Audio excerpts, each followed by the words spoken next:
Maramdaman na natin ang lamig at simoy ng hangin. Holiday season na nga talaga, kaya ilabas nyo na ang mga jacket at hoodie panlaban sa lamig. Pero of course, huwag kalimutang i-check ang weather for the day para naman tuloy-tuloy ang saya sa pag-enjoy ng holiday season. Ako po si Jal Miranda, ang inyong ka-online at ka-forever. We welcome you to DOS-TV, your newest and most comprehensive real-time authority on the latest weather updates. Dahil weather lang ang laging nandyan, tag-araw man o tag-ulan, hindi lang iiwan kahit sino ka man.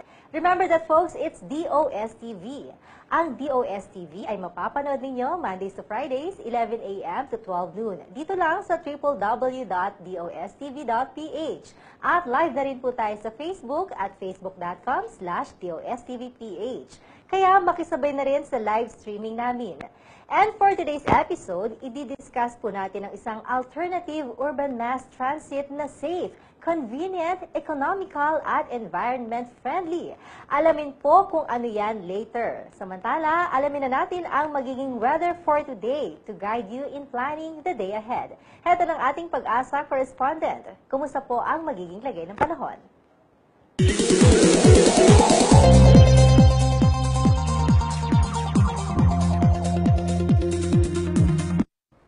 Thank you, Ms. Jel. Good morning sa iyo at good morning din sa ating mga viewers ng DOS-TV. Ngayong araw po ng Huwebes, patuloy po na humihina yung southwest monsoon or habagat dito sa ating bansa at nandito na nga po sa may West Philippine Sea. Sa ngayon po, malaking bahagi ng bansa ay magkakaroon ng magandang panahon in general or improved weather, maliban pa rin sa mga isolated rain showers or thunderstorms. Ngayon dumako po tayo sa ating latest Himawari image ngayong umaga for Luzon. Kung mapapansin po natin dito sa may parting Luzon, bahagyang maulap na kalangitan ang nararanasan. And more maaliwalas naman na panahon dito sa may Ilocos Region, Cordillera at dito rin sa may Zambales and Bataan area. Pagdating naman dito sa may Cagayan Valley, gayon din sa may natitirang bahagi ng Central Luzon, ngayon din sa Metro Manila, Calabarzon, and Mimaropa, asahan naman ang bahagyang maulap at minsan ay nagiging maulap na kalangitan at yung mga isolated rain showers or thunderstorms ay aasahan pa rin natin throughout the day. Ngayon dumako naman po tayo sa ating temperature range ngayong araw dito sa Luzon. Sa Metro Manila maglalaro ang temperature mula 25 hanggang 31 degrees Celsius. Dito naman sa Baguio City medyo malamig pa rin, 16 hanggang 24 degrees Celsius lamang. Habang dito naman sa Tagaytay medyo malamig pa rin at mababa ang range ng temperature, 23 hanggang 29 degrees Celsius. Habang dito naman sa Puerto Princesa City sa Palawan, halos katulad din sa Metro Manila, 25 hanggang 31 degrees Celsius. Ngayon dumako naman po tayo sa ating satellite image for Visayas and Mindanao. Kung mapapansin po natin dito sa may Visayas, lalo na sa may Central and Western Visayas, bahagyang maulap na kalangitan ang nararanasan ngayong umaga. At dito naman sa Mindanao, kung mapapansin natin, halos walang kaulapan. Ibig sabihin, good weather, fair weather at maliwalas ang magiging panahon throughout the day at magiging mainit pagdating ng tanghali. Pagdating ng hapon hanggang gabi, asahan pa rin natin yung mga isolated rain showers or thunderstorms. Usually, nagtatagal po ito ng 1 hanggang 2 oras. Dumako naman po tayo sa ating temperature range for Visayas and Mindanao. Dito po sa Metro Cebu, medyo mainit, 25 hanggang 33 degrees Celsius. Dito naman sa Iloilo City, mababa ang range of temperature, 25 hanggang 30 degrees Celsius. Sa Metro Davao, medyo mainit din, 25 hanggang 32 degrees Celsius. Habang sa Zamboanga City naman ay mas mainit, 24 hanggang 34 degrees Celsius. Sa ngayon po, wala naman tayong matataas sa mga pag-alon. Ibig sabihin, wala po tayong gale warning at maaari naman maglayag ang anumang uri ng sasakyang pandagat sa ating mga baybayin. Sa ngayon po, meron tayong namomonitor na tropical depression. Ito yung kahapon na binabantayan natin bilang isang low pressure area. At namataan nga kaninang alas 4 ng umaga sa layong 2,140 kilometers. Sa silangan po yan ng Mindanao, medyo malayo pa ito sa ating bansa. Pero habang lumalapit po ito sa ating bansa, ay asahan natin na ito mag-i-intensify pa, maaaring tropical storm or maaaring typhoon. Habang papalapit siya dito sa may extreme northern Luzon. Yun po yung direction na tinatahak nito sa ngayon, more on west-northwest. At base po sa ating latest analysis, ay posible itong pumasok ng PAR around the weekend. Saturday po ng gabi hanggang Sunday ng madaling araw. Ibig sabihin, meron na naman tayong panibagong bagyo ngayong buwan ng Setyembre, pang-4 na po ito, at tatawagin nating Helen. So patuloy po natin itong monitor. Pero sa darating naman na weekend, sa pagpasok nitong sa Helen, ay wala pa naman itong direktang epekto sa ating bansa. Ngayon dumako naman po tayo sa ating sunset and sunrise. Si Haring Araw ay lulubog 5:52 ng hapon mamaya at muli itong sisikat bukas sa ganap na 5:45 ng umaga. At mula pa rin dito sa Weather Forecasting Center ng DOST Pag-asa, ako po si Benison Estareja, reporting for DOSTV.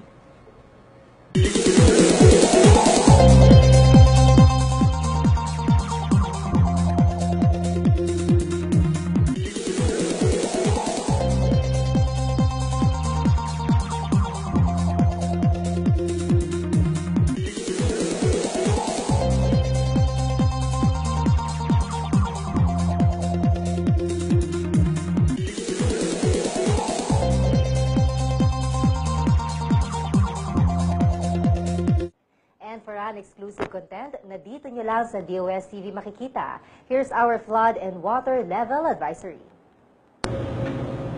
Maraming salamat, Jel, at magandang umaga sa iyo at sa ating mga taga-subaybay ng DOSTV. Dam update po tayo sa mga minomonitor natin dams dito sa Luzon. Umpisan po natin dito sa Angat Dam. Sa kasalukuyan, ang elevation niya is 193.79 meters. Bahagya po itong tumaas ng 3 cm base po doon sa observation namin kahapon ng alas 6 ng umaga hanggang po sa ngayon ng alas 6. Samantalang dito sa Pantabangan Dam, ang current elevation niya is 192.91 meters. Bahagya rin po itong tumaas ng 3 cm. Samantalang dito sa San Roque Dam, current elevation niya ngayon is 265.64 meters. Malaki po ang itinaas nito. 57 cm po ang idinagnag nito.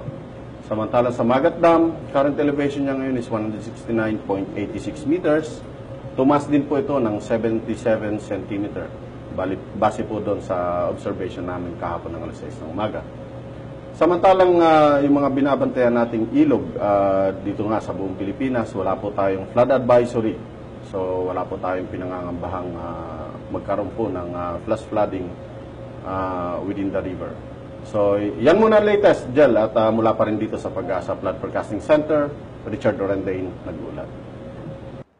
Ano kaya mga bagong proyekto ang hatid ng DOST para sa mamamayang Pilipino? Alamin dito sa DOSTV Flash Report.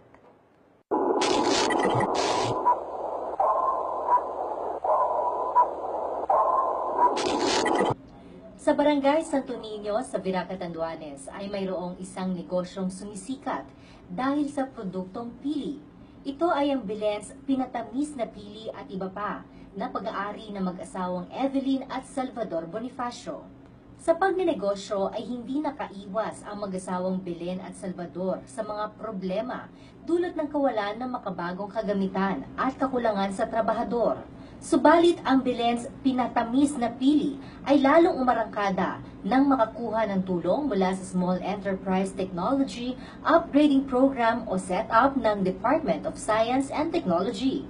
Sa pamamagitan ng SETUP ay nagkaroon ng iba't ibang modernong kagamitan na pamproduksyon ang Belen's na naging dahilan ng pag-arangkada ng produksyon. Dahil dito, mula sa 30,000 pesos na puhunan ay lumaki na sa 1.3 million pesos at mula sa gross sales na 7,500 pesos kada buwan ay pumalo na sa 276,000 pesos kada buwan. At ang tauhan ng Belen's ay narektagan ng 4 na manggagawa. Nadagdagan din ng mga bagong produkto ang Belen's tulad ng Molito Canned Squash, Sweet Potato Molido at Pili Pop Chips.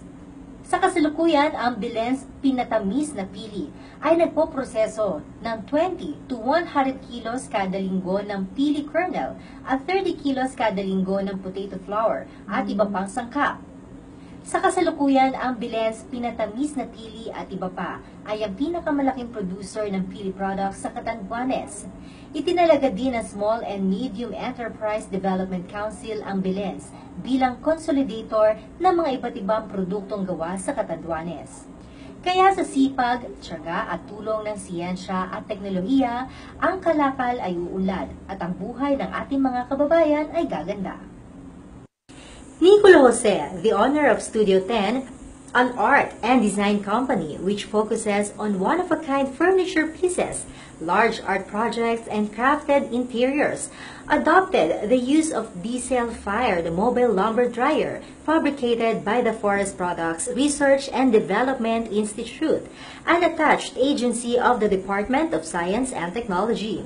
From 2012 to early 2015, Nicolo dried raw materials using DOST FPRDI's diesel-fired mobile lumber dryer. Dahil dito, instead of 4 to 6 months, naging 3 days to 5 days na lang ang kailangan for seasoning wood. Less time na, increased productivity pa. With the use of the mobile lumber dryer, Nicolo was able to process recycled wood from 400 board feet to 2,500 board feet per month. His company uses discarded materials ranging from fallen trees, roots, twigs, and branches, enabling him to manufacture custom furniture, custom-built interiors, and limited edition art pieces. His market expanded to include Manila, Batangas, Pampanga, and other provinces. DOST FPRDI offers an affordable yet effective kiln dryer that lowers the moisture content of lumber to the intended level and is also eco-friendly as it can use agroforest waste as fuel.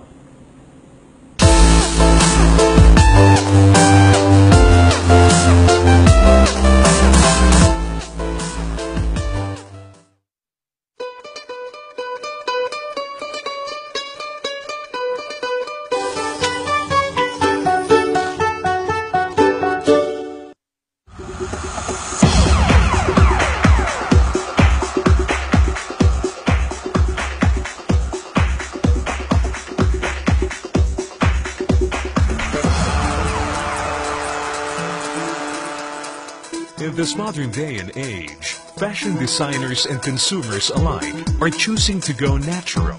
With the increasing environment protection awareness, the fashion industry turns to sustainable eco-clothing, joining global efforts to conserve and preserve. With the increasing demand for eco-friendly products, the industry is in constant search for more innovative materials. At the forefront of textile research and development in the country, the Philippine Textile Research Institute, or PTRI, is actively supporting our local textile and allied industries carve a niche in the global market through the use of our country's rich indigenous resources and the development of technical competence in textile production and quality assurance, evident in the on-ground technology transfer projects conducted in several regions of the country. PTRI aims to redefine and set the standard for world-class authentic Philippine fashion using our very own tropical fibers and natural dyes, as well as locally developed textile technologies and cultural traditions in weaving. An agency under the Department of Science and Technology, PTRI facilities are housed within a 2-hectare lot inside the DOST complex in Bicutan, Taguig City. The compound has a complete line of textile testing equipment and machineries for cotton silk and indigenous fiber processing and facilities for spinning, weaving, and finishing. Its laboratories for physical and chemical testing of textiles and related materials are ISO IEC 17025 accredited.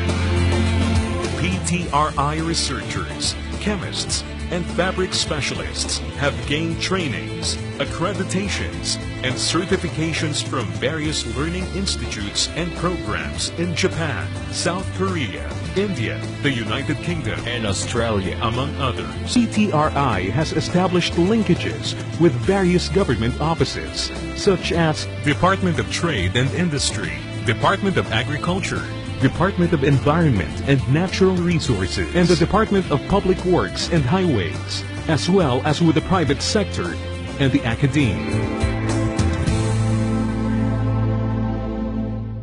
Technology transfer have two primary goals: employment generation and production efficiency. To achieve these, the Institute's Technology Transfer Program concentrates on the following activities: industry skills training on various textile technologies, from spinning, weaving, dyeing, and on-the-job training for students, and the provision of a technology business incubator.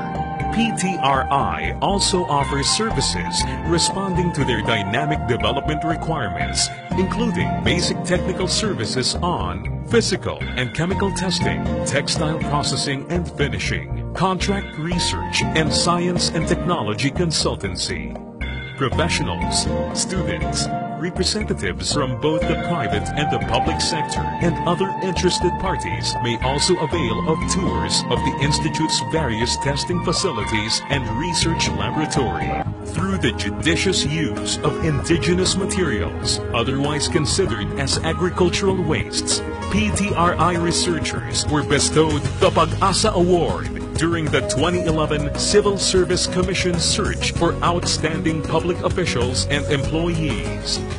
Natural dyes are making a colorful splash in the international world of fashion. This trend makes the PTRI's Natural Dyes R&D program a bright area in our country's economy. Taking advantage of our rich natural resources, this program uses dye-yielding plants used to produce natural dyes in crude, paste, and powder forms.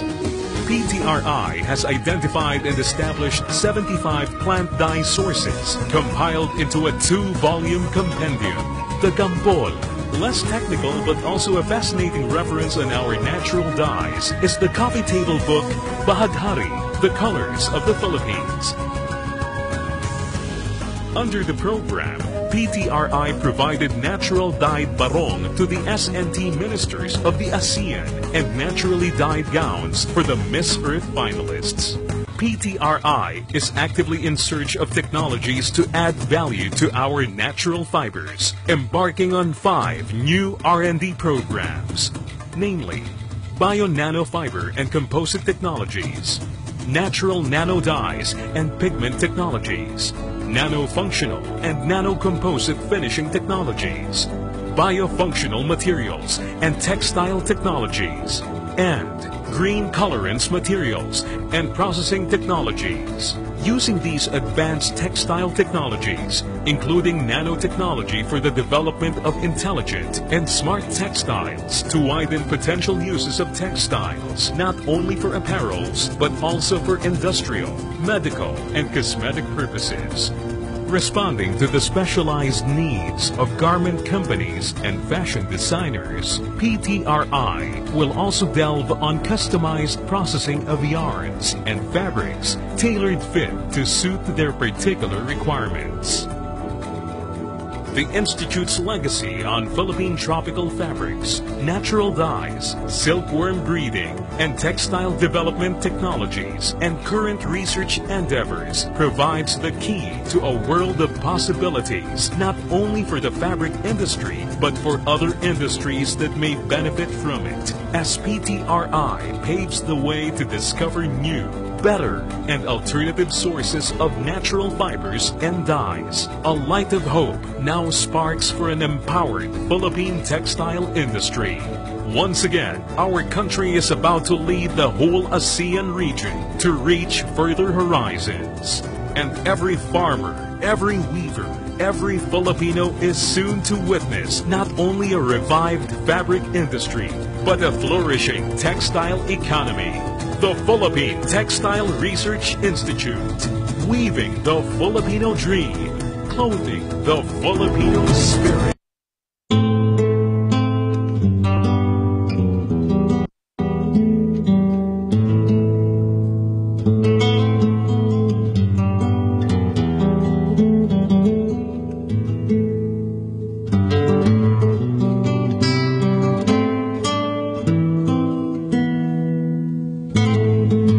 Located at the foothills of Mount Makiling, Los Baños, Laguna, is the Forest Products Research and Development Institute, or FPRDI, an agency under the Department of Science and Technology, or DOST. For almost 60 years now, FPRDI has been committed to finding and improving the uses of wood and non-wood products harvested from the Philippine forests and plantations.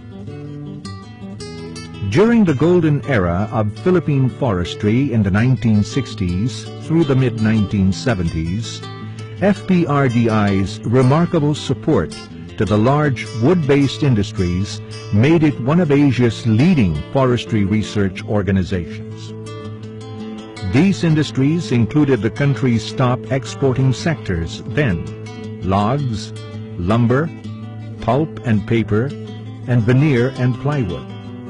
In fact, FPRDI was the first agency to establish a pulp and paper research and training center in Southeast Asia. But the rapid destruction of the country's natural forest from the mid-1970s through the 1990s prompted FPRDI to refocus its research thrusts on industrial tree plantation species and non-wood forest products to expand the Philippines' raw materials for the forest-based industries. The main users of these resources, the furniture, handicraft and builders' woodwork makers, remain among our country's major export earners. The new raw materials come from lesser-used tree species such as tuug and binwang.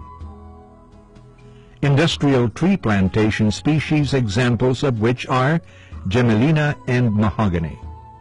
Non-wood resources like bamboo, rattan, coconut, vines and bast fibers, plus a wide range of native plants and agricultural wastes which are valued sources of fiber, resins, essential oils and incense, fuel, flavorings, shelter, furnishings, ornaments, and natural chemical products such as dyes, adhesives, finishes, and preservatives.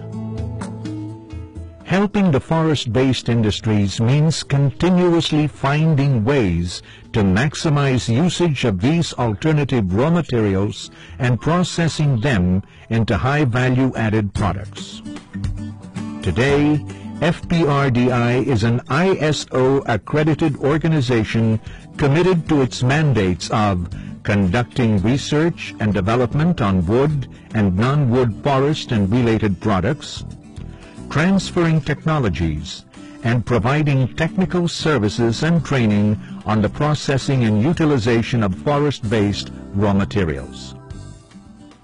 To attain its vision of being a center of excellence in its field, FPRDI has put in place two technical divisions: the Materials Science Division, or MSD, and the Technology Innovation Division, or TID, with support from the Technical Services Division, or TSD, the Planning Staff, and the Finance and Administrative Division.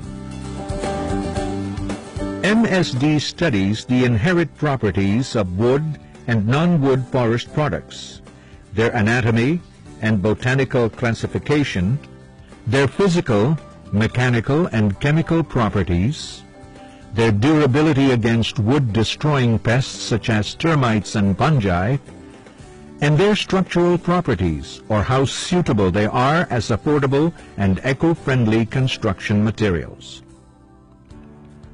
On the other hand, TID aims to find ways to improve the inherent properties of wood and non-wood materials and convert them into higher value products using mechanical, thermal, and chemical processing. Mechanical processing includes sawmilling, drying, and machining. Chemical processing covers preservation and application of dyes and finishes. FPRDI also studies how to improve composites or panel products and how to generate solid, liquid, and gaseous fuels from agroforest wastes. To assist its clients compete better in the local and global markets, FPRDI likewise operates testing laboratories for furniture, pulp and paper, and plywood. The pulp and paper, veneer and plywood, and furniture testing labs are accredited under ISO 17025-2005. The physics and mechanics, chemistry and structural testing labs will also pursue accreditation by ISO. These testing services aim to assure its clients that their products meet international standards. To make sure that the fruits of its labor reach the forest-based communities and industries, FPRDI relies on its extension arm, the Technical Services Division, or TSD.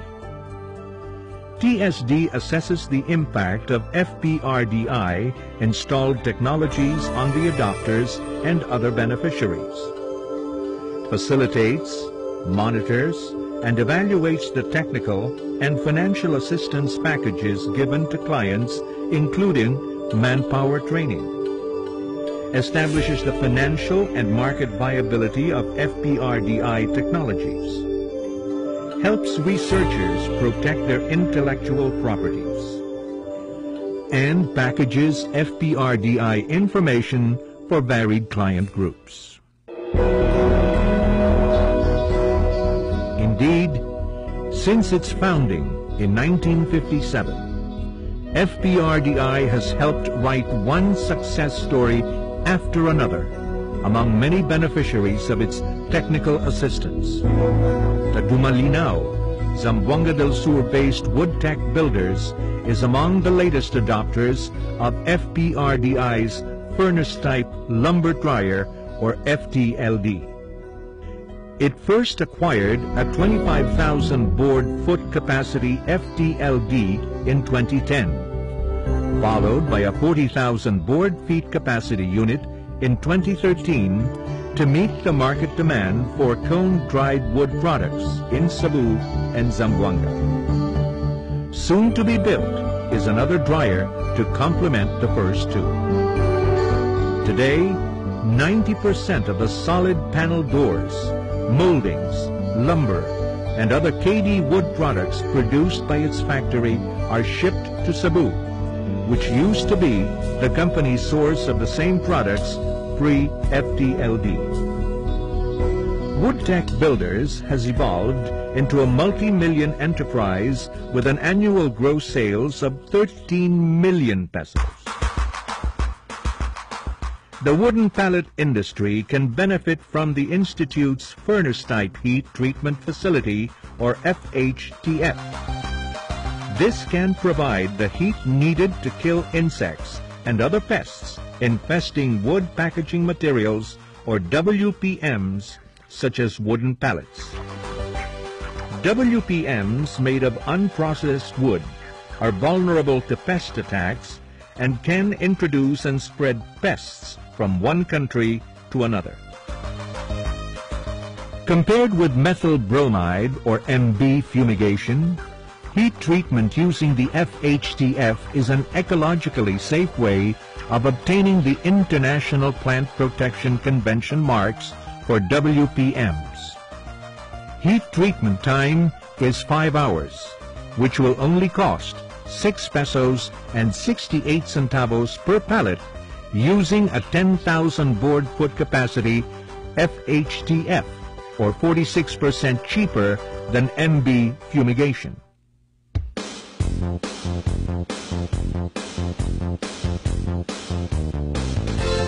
Meanwhile, the Ilocos Norte Electric Cooperative, or INEC, relies on FPRDI's high-pressure sap displacement, or HPSD, method to treat their poles on site.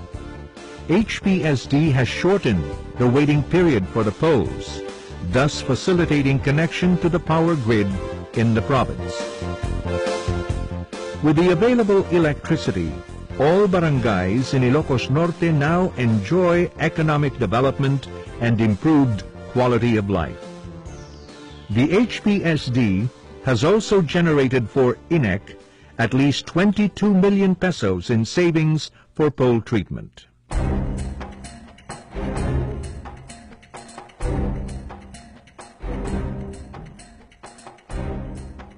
In the next 5 years, FPRDI will focus on the following goals: to develop more efficient cone dryers, to find ways to maximize the use of every part of the bamboo, to process natural rubber exudates and old rubber trees into high-value products, to find more profitable ways of using industrial tree plantation species, to optimize the use of abaca fiber for paper and other high-end products, and to help reduce poverty among the forest-based communities and industry workers. As FPRDI moves towards its 60th year, the hurdles confronting the Institute and its clients are many and daunting. The local forest industries are bogged down by fluctuating global economies, in addition to the usual concerns: limited supply of raw materials and tough competition from neighboring Asian countries. The men and women of FPRDI, however, choose to see these problems as opportunities for growth. All the setbacks notwithstanding, the Philippines remains one of the most biodiverse countries in the world in terms of non-wood forest products. Filipino craftsmen continue to shine worldwide for their creativity, innovativeness, and skilled workmanship. These, plus other indicators, tell us that the forest-based industries remain viable and still have a lot of room to grow. And for as long as they need us, we at FPRDI, with the help of our friends, are committed to bringing viable solutions to our clients in the forest-based industries, communities, and the public.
Panahong malapit na ang Pasko at malamig na ang hangin, hindi maiwasan na mag-emote ang iba mga ka-forever natin.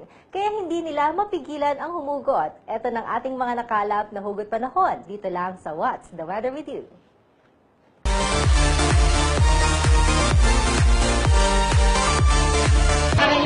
Parang wala na naman. Parang ako lang sa'yo. Mapafall na. Boom! Ang kulog, may kidlat. Ang init, may lamig. Buti pa sila, may partner. Ako, laging mag-isa. Tingnan nyo, mag-isa na naman ako. Hugot pa more mga ka-forever. Huwag mahiya, isigaw na ang laman ng inyong puso. Kaya sa mga hindi pa humuhugot dyan, i-open nyo na ang mga online devices at mag-post na sa hashtag Hugot Panahon. Sumigaw, sumayaw, tumula at maging makata. Maghugot na para lagi tayo magkasama dito sa What's the Weather with You. Dr. Baldomero Oliveira, a UP summa cum laude graduate, discovered conotoxins, a bunch of biomolecules in Philippine marine snails, now used in international neuroscience research. A sea cone known scientifically as Conus lapu-lapu was named after Lapu-Lapu, the Philippine hero who killed Ferdinand Magellan in war.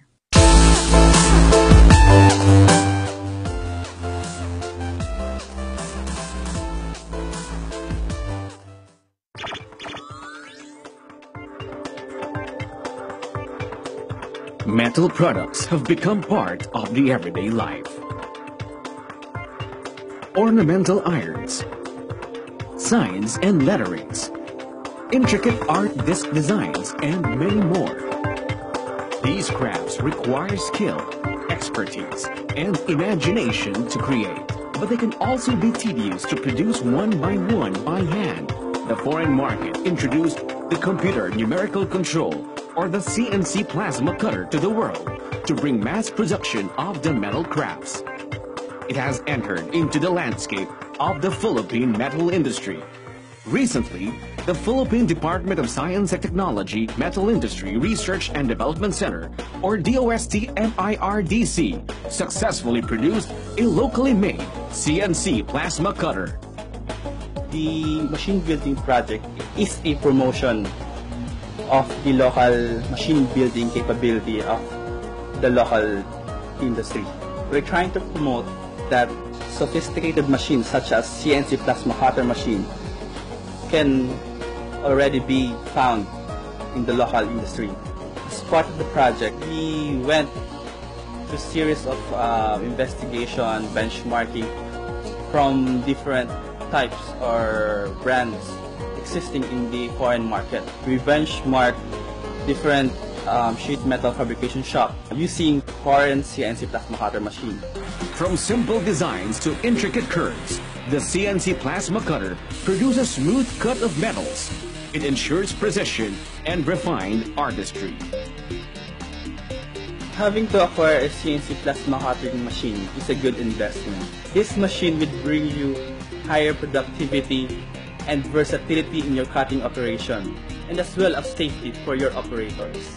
Instead of holding the torch and exposing workers to extreme heat, operators of the CNC plasma cutter hold the controller. This ensures the operator's safety while crafting a masterpiece. The development of the CNC plasma cutter machine shows that Filipinos are at par with neighboring countries. We Filipinos, we no longer need to import such machines. It is better to patronize our own machines in order to help our economy also, and also help our fellow men. The Filipino dares to believe it can be done. For every metal craft produced, a revelation of art and skill work hand in hand. And with a locally produced CNC plasma cutter, a bigger accomplishment has been achieved. Ensuring greater productivity, quality, and safety from the DOST to the world.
Palala ng palala ang traffic situation ng Metro Manila at kakabit nito ay ang worsening na air condition din ng syudad. At dahil dito, Filipino engineers at the Metals Industry Research and Development Center of the Department of Science and Technology, or MIRDC-DOST, were challenged to create an alternative urban mass transit that is safe, not too expensive, and efficient and eco-friendly. Ito ay ang electric hybrid road train. Kamakailan lang ay inilaunch ang prototype ng train na ito. Ano kaya ang plano pa ng MIRDC at DOST para rito? Para magbigay linaw pa sa usaping ito, makakasama po natin ang isang magaling na engineer. Siya po ay isang licensed and registered electrical engineer at graduate po siya ng Technological University of the Philippines. Moreover, siya ay nag-undergo ng mga trainings at fellowship ng larangan o sa larangan ng Transportation Engineering. And currently, he is a Senior Science Research Specialist under the Metals Industry Research and Development Center. Mga ka-forever, please welcome Engineer Pablo Acuil. Good morning, sir. Welcome sa DOST-TV. Good morning, Ma'am Jel. Thank you for inviting us. Ayan, kwento niyo sa amin, sir, itong hybrid electric train. Ano po ito? Bali po yung hybrid electric train na developed ng DOST is powered by a diesel generator and electric battery. So, meron po siyang feature na regenerative braking at ito po ay energy efficient at environmental friendly rin po. Pero ngayon, talaga ito, iba. Ibig sabihin, yung mga PNR, nakikita natin yung mga train dito, obviously, ibang-iba ito. Yes, ma'am. Kasi kung makikita niyo yung train natin na dinevelop ng DOST is fully air-conditioned siya at yung kanyang mga controls is digital na. So, meron din siyang, ayun nga, kapag nagbe-brake, nasa-save niya yung energy na na-develop ng train natin at china-charge niya yung battery. Pero sino nakaisip ng proyekto, sir? Ang nakaisip po nito yung former secretary natin ng DOST, si Engineer Mario G. Montejo. Siya po yung nagsimula ng project na ito through communication to Philippine National Railway. So, nasimulan po yung proyektong ito. Bakit natin naisipan na bumuo ng isang hybrid electric train? Alam po naman natin na yung traffic congestion talaga is napaka-problema na sa Philippines. And according to JICA nga, by 2030, 6 billion pesos per day ang mawawala sa Philippines. So, hindi natin masasolve yung traffic problem natin. At isa ito sa nakikita natin solusyon? Yes, ma'am. Isa po ito sa mga solusyon na nakikita natin. Kasi alam naman natin yung train natin, marami siya nakakargang mga pasahero, kaya mas economic yung transport niya ng mga passengers. Yes. At nung minsan, nung nagkaroon ng media launch, talaga tayo, na-test natin tayo, kasama tayo sa nakapag-test nitong hybrid electric train. Talagang from the time na umupo kami, alam kong safe na ako, parang comfortable talaga. Yes. So, aside from that, ano yung mga main features talaga nitong hybrid electric train? Ayun po. Bali, fully air-conditioned siya, mapapansin natin. Then, yung ating train din is equipped with safety devices. Meron din siya mga, for example, yung deadman switch na in case yung ating pilot is magkaroon ng karamdaman or capacity niya, hindi niya na kaya i-drive yung train. So, it will break emergency. So, safe talaga yung magiging pasahero natin dito. Pero sabi niyo nga digital. Di ba kadalasan daw pagka digital, mas madali masira? Hindi naman po. Depende po yan sa quality ng ginawang technology. So, etong train natin can be controlled digitally and meron din tayong manual. So, dalawa yung kanyang mode of control. So, meron tayong joystick to control the speed and to decelerate the trains. So, dalawa po yung ating mode of controls ng train na to. Gaano katagal yung pag-aaral natin dito? Almost 3 years na po. Nagsimula tayo noong 2013 yung ating project. So, sa support po ng DOST by funding this project, so nakabuo po tayo ng train. Kaya nakapag-media launch na po tayo noong June 25. Sino-sino, sir, ang mga katuwang natin dito? Mga Filipino engineers po. At syempre, katulong din natin sa private sector, yung mga, for example, bus bodybuilder. So, locally developed talaga yung train na to. So, most of the part neto is galing talaga dito sa Pilipinas. So, 90% of the parts and components of train is galing dito. Kaya, kung masusuportahan ito, yung mga trains na kailangan natin sa PNR, MRT, LRT, is magiging locally, na natin develop and produce. So, mas magiging mababa kung bibili tayo or kaysa mag-import tayo. So, anong difference niya, sir? Sabihin, sa mga, let's say sa PNR, yung mga trains sa PNR, anong kaibahan talaga nito? Ayun po. Sa PNR po ngayon, for example, yung mga trains nila kasi, kagaya nung sa atin, hybrid. So, sa kanila kasi is diesel run. So, yung atin, hybrid system, so meron tayong powered by genset nga and batteries, and meron tayong regenerative braking na yung energy na yon masasave natin para i-charge yung battery and magamit natin. So yung fuel consumption ng train natin is mas less. So nakakasave tayo dito at least 30% of the fuel consumption ng train. Talagang mas tipid. Lalo Yes, na alam ma'am. natin ng gasolina mahal. Opo. Oo. So talaga, sabi niya 30%? 30% Oo. ng fuel consumption matitipid natin because of the battery and regenerative energy niya. Pero sa ngayon, nasa mga testing period pa rin tayo. Yes, ma'am. We are undergoing performance testing. So, para matest pa natin yung kanyang performance and tsaka syempre yung mga parts niya, maano natin yung kanilang durability. Ano pa yung mga kinoconsider natin? Bago talaga, kumbaga full-blown itong implementation. Isa pa sa stage na gagawin namin is to certify this train. We are going to hire a third party or maybe we can create a group sa DOST that will be certifying this train as safe para sa ating mga pasahero.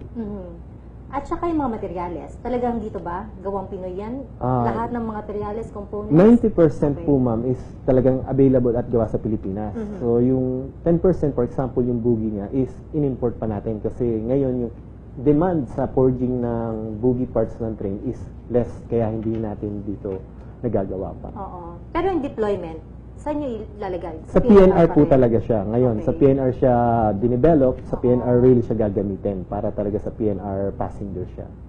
At ang fare naman doon, sabihin ng pamasahe, magkakaroon ng adjustment. Yes, ma'am. I think it will be the PNR will decide kung ano yung kanyang fare cost para sa mga commuters natin. Gaano karami ang kayang lamanin ng mga coaches? Bawat po coaches natin, kaya niya po ng 220 passengers na isakay. 220 per coach? Yes, Talaga, ma'am. malaki. Yes, ma'am. So yung coach po, ang train po natin is consists of 5 coaches. Okay. So yung unang coach is power coach. So nandun yung genset, yung battery. So siya kanya, hindi siya nasasakyan ng pasahero. Pero yung 4, so pwede sakyan ng pasahero yon. So nandun yung capacity na 220 yung 3 passenger coach plus 210 yung isang pilot passenger coach kasi may pilot cockpit kaya mas makonti ng yung kanyang pasaherong kayang isakay. So all in all is about 870 yung kaya natin isakay. So ngayon, prototype pa lang yun, di ba? This is a prototype, ma'am, but Okay. pwede natin siya maging pilot commercial kasi kung papasa naman to sa certification, pwede na itong gamitin ng PNR. Kaya we are undergoing nga yung performance testing tsaka yung certification next year. Meron mga kumbaga, testing, ano yung mga nakikita yung possible failure? Sa ngayon, ang iniisip namin na hindi naman possible failure, na pwede na maging concerns is for example, yung syempre kailangan yung braking niya. So dapat testing namin yun na maayos kasi para in case na biglang may tumawid or mga sasakyan, alam natin maraming accident sa PNR. So, magbe-break yung train natin para maiwasan natin or malesen yung accident. Oo. At saka ngayon, talaga makita natin, magkakaroon ng pagbabago. Mga trend sa PNR, hindi ba, kailan pa yung huling panahon o taon na nagkaroon sila ng bagong trend, hindi ba? Ito, napakaganda pang trend na maibibigay natin sa PNR. Yes, ma'am. Kung nakita na nga po ng ating taong bayan na yung train na to is bago, tsaka napakalamig po sa loob kasi nga yung air condition natin is napakalakas. So, magiging comfortable talaga sila pag nasa loob ng train na ito. Hanggang saan yung kayang abutin? Ibig sabihin yung biyahe? Sa ngayon po, ma'am, kaya niyang ibiyahe yung usual route ng PNR from Tutuban to Alabang. Kaya niya. Kasi yung train naman natin is dinevelop natin na kayanin niya yung existing rail ng PNR. So, kung papayagan ng PNR kung hanggang Laguna, kaya niya rin to. Hanggang kaya din? Yes, ma'am. Oo. Kasi yung rails naman ng train is usually pantay siya or may konting elevation lang. So, nag-match din yung ginawa niya talagang trend? Yes, ma'am. Tugma doon sa railway Opo. existing sa PNR? Tugma po. Kaya ngayon, doon natin siya ginagamit, doon natin siya tinitesting. Okay. At sana, gano'ng katagal pang hintay natin, sir? Bago talaga maramdaman o, kumbaga, ma-experience na ng ating mga kababayan bagong trend na ito. Opo. Bali, this last quarter, yung target po namin ng performance testing. And next year, yung certification. So, hopefully in 2017, magamit na siya ng PNR. 2017. So, next year. Yes, ma'am. Magkano pondo natin dito? Yung developmental cost ng ating hybrid electric train is 120 million. 120 million. So, kung i-compare siya sa nabanggit sa amin ng PNR before na cost ng mga train nila, for example, yung DMU nila is 250 million na isang train set. So, mas less yung ating train. Okay. Ano plano natin, sir? Gaano karami yung bubuin natin na train? Sa ngayon po, sa base sa aming roadmap, after netong prototype train set, gagawa kami ng pilot commercial. Okay. Then, hopefully, kapag nagtulong-tulong yung private sector and yung government, so mas marami pa tayo ma-develop kasi sa maraming lugar, pwede pa magkaroon ng train system. So, for example, Davao or sa provinces, so we can adapt this train system para mas mabilis yung transport natin ng tao, pati ng mga goods, na kagaya dati na nasasakyan siya ng mga goods para yung mga cost of nung ating mga binibili is mas mura. Tama. So, malaking tulong siya kung, ayun nga, magsasama-sama yung tayong mga Pilipino na mayroon naman tayong local technology na gawa, sana suportahan natin. Ayun, tama. Suportahan natin. At syempre, ito, alam natin, gawang Pinoy, hindi ba? At lagi tayo, magtulong-tulong tayo. Alam natin para ito sa kauunlad ng ating bansa. Tama Medyo standby lang tayo, sir. Mamaya, pagpatuloy natin yung ating usapin tungkol dito sa hybrid electric train na ito. Talaga namang alam natin na napaka-promising ng project na ito. Pero sandali muna mga ka-forever, let's take a break muna and watch this video.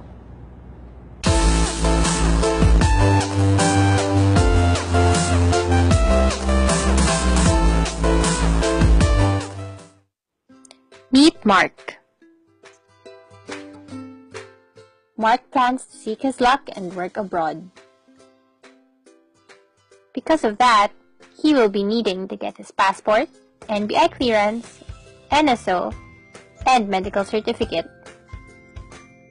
However, Mark is worried that securing these requirements would be resource and time-consuming. Luckily, there is a Tech for Ed Center in their barangay.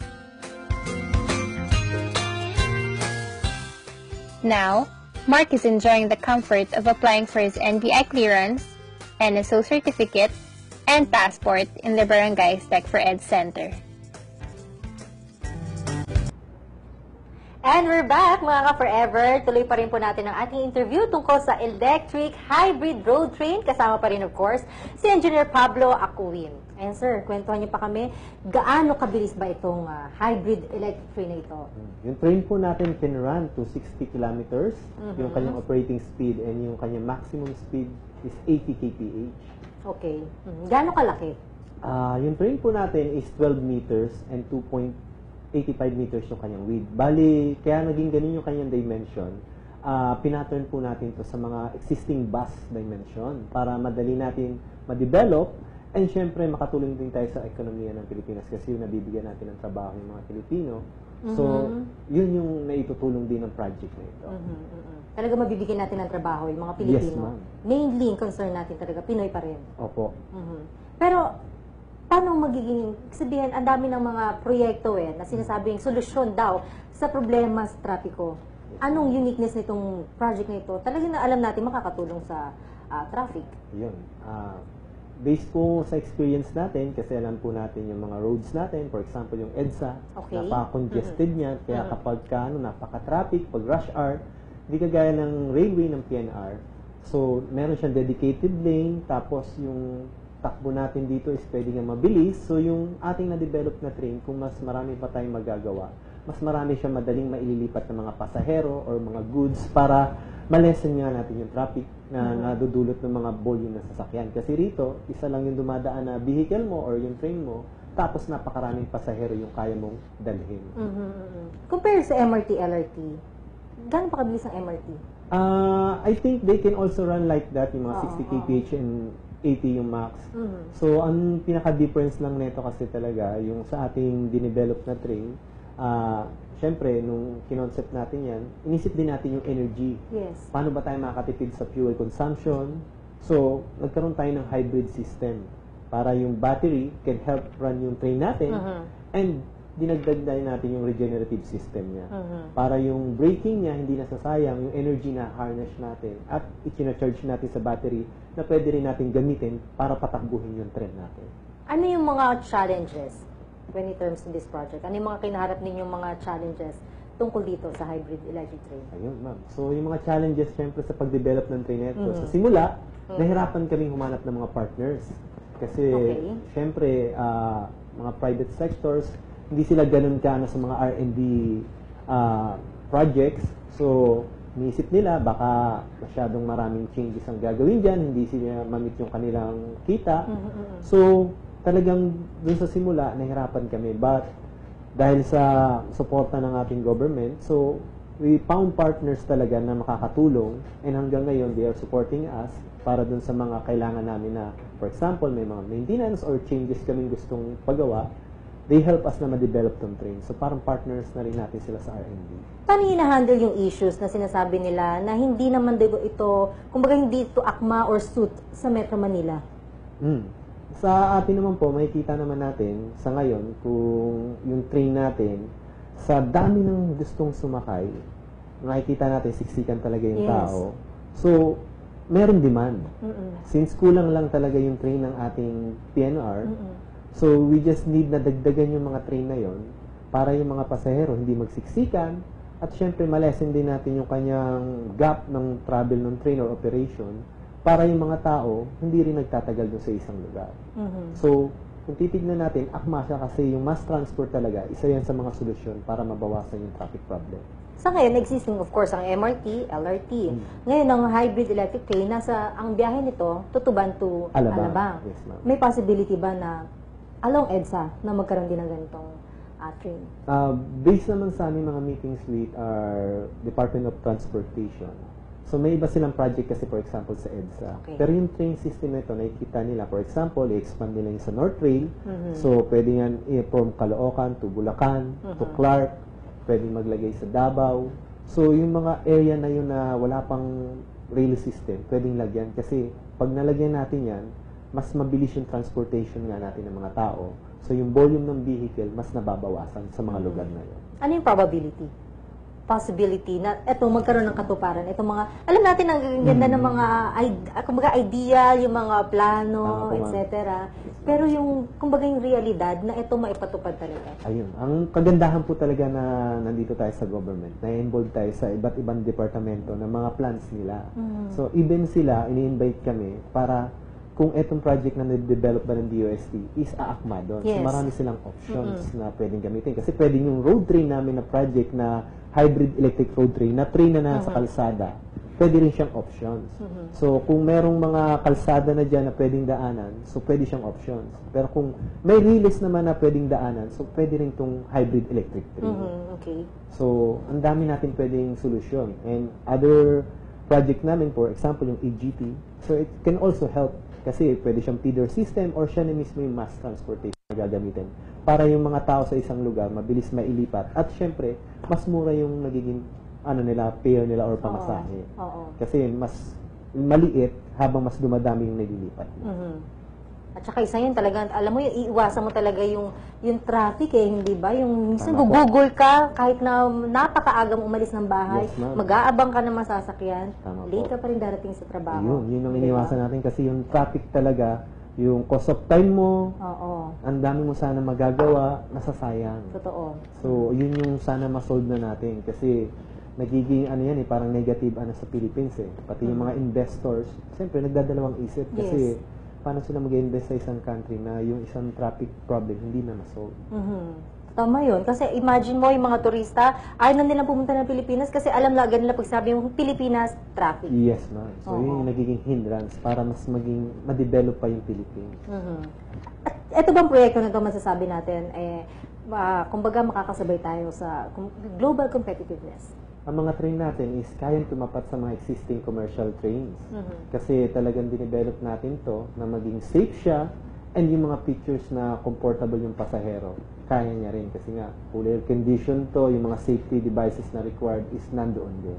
At kaya natin makipagsabayan sa ibang bansa talaga. Yes, ma'am. Kaya na ba natin makagawa ng, let's say, bullet train, di ba? Nag-offer na ang Japan na kaya nila magpondo para sa Pilipinas. I think in the future naman kaya natin Basta mabigyan lang ng opportunity yung mga Pilipino, kaya naman natin mag-excel. Kasi kagaya nga ng mga countryman natin nasa ibang bansa, nakikita naman natin na napakagaling nila. Yes. So, ganun din naman sa mga technology development. Kung ang mga Pilipino ay susuportahan lang, bibigyan ng opportunity, kaya natin gumawa na parehas yung quality, parehas yung kakayanan dun sa mga existing commercial trains. As of the moment, meron na ba mga private company na nakipag-offer ng partnership with this project? Yes, ma'am. Noon pa lang, after nung media launching niya noong June 25, marami na talagang tumawag kaagad sa amin na nagbibigay ng support, na gusto nila makipag-partner kapag kinailangan na ng Pilipinas ng, for example, mag-produce ng 10, 50, or 100 na trains, they are willing na mag-support. Hindi kagaya nung sa simula, nahirapan kami maghanap ng mga partners. Pero nung nakita nila na kaya natin gumawa ng sariling mass transportation, mismong sila, ngayon, tumatawag na dumadagsa ng suporta. Talaga sila nagbibigay na, kumbaga nag-offer na sila ng interest Yes, dito sa ma'am. proyekto. Nagpapaschedule sila ng meeting. So, natutuwa din kami kasi in case na kailanganin natin ng maraming trains, nandiyan na yung mga taong inaantay natin before na tutulong. So, napakaganda ng proyekto nito. Kaya, we hope na yung mga Pilipino, especially na sana magtiwala tayo sa sariling gawa natin, na pwede naman tayong gumawa ng mga technology. Basta yun na, susuportahan tayo, bibigyan tayo ng opportunity na mag-isip, gumawa, kasi ang mga Pilipino naman may sariling angking, galing, tsaka talino yan. Na talaga namang tunay na may pagmamalaki natin. Yes, At ma'am. tunay na may laban talaga tayo. Tama In po, general, bakit natin kailangan suportahan itong proyekto na ito? Ayun po, ma'am. So, yung mga private and government sectors, dapat po talaga natin suportahan itong project na ito na hybrid electric train. Kasi po, ito po yung isa sa mga makakatulong para yung Pilipinas, masolve na yung problem natin sa traffic, at syempre yung pag-unlad ng ating bansa. Kasi yung project na ito, kapag nagsimula na siya, makakatulong siya magbigay ng trabaho, makakatulong tayo magbigay ng iba't ibang capability sa mga engineers or mga technical person natin. And yun nga, pwede na tayo mag-compete around the world para dun sa mga dinedevelop natin na commercial transportation. As of the moment, ang stage na ito, nasa testing period pa tayo. Yes, ma'am. Kailan tayo maglo-launch? Yun po, last quarter of this year, we will conduct our performance testing, and next year, we will certify it by a third party, and by 2017, hopefully, magamit na to ng PNR para mas marami na yung taong makagamit nito, and syempre malesen na rin yung paghihintay nila, yung 6 seconds sa train, mabawasan na rin para maging komportable din sila. Talagang nararamdaman na natin ang pagbabago, ika nga. Tama Change po, is coming. Tama po Dumating yan, na ba? ma'am. Yes, ma'am. Dumating na po para sa amin sa DOST kasi napakaraming proyekto natin ang sinusuportahan ngayon. Binibigyan ng pondo. So, hindi lang sa transportation, pati na sa food, pati na sa agriculture. So, ang daming project ngayon ng MIRDC DOST. At napakalawak talaga lang natin ang DOST, napakaraming proyekto, Yes, different agencies, kanya-kanyang responsibilidad, hindi ba? Tama po, ma'am. At yan, alam natin makakatulong sa ating mga kababayan. Yes, ma'am. Thank you so much, sir. Baka meron pa kayong gustong paalala dun sa ating mga taga-subaybay. Nasa inyong pagkakataon. Okay, yun po. Suportahan po natin yung mga local technology na na-develop ng ating mga engineers, ng mga technical person ng DOST. At syempre po, tangkilikin natin kasi yan po yung makakatulong para sa pag-unlad ng buong Pilipinas. Maraming salamat. Thank you so much po. At abangan natin itong paglo-launch ng hybrid electric train na isa sa nakikitang solusyon ng ating gobyerno para maibsan yung matinding trapiko nararanasan dito sa Pilipinas. Maraming salamat hanggang sa susunod na pagkakataon. Sige po, ma'am. Thank you. Thank you. Ayan, mga forever, of course, nakasama natin si Engineer Pablo Acuin ng MIRDC. At syempre, papasalamat tayo for gracing our show at sa mga information na dala nila sa atin. At sana tuloy-tuloy na ang pag-usad ng proyekto na ito. Good luck po sa inyo. At kudos din sa lahat ng Pinoy engineers na naging bahagi ng project na ito. Kaya, we wish you all the best.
have it. That's it for today. Pero dahil may forever, kahit anumang panahon ang dumating, babalik kami kaya nood lang from 11 a.m. to 12 noon, Mondays to Fridays. You can visit our webpage at www.dostv.ph and subscribe to our YouTube channel, www.youtube.com/DOSTV. Or you can also follow our Twitter and Instagram page, DOSTVPH, and like our Facebook page, facebook.com/DOSTVPH. Kaya click na at mag-login para lagi tayong magkasama. Dahil weather lang ang laging nandyan, tag-araw man o tag-ulan, hindi nang iiwan kahit sino ka man. Kami ang DOSTV na laging nandyan, may bagyo man, kulog o kidlat, hindi namin kayo iiwan. Dahil laging tandaan, weather is forever.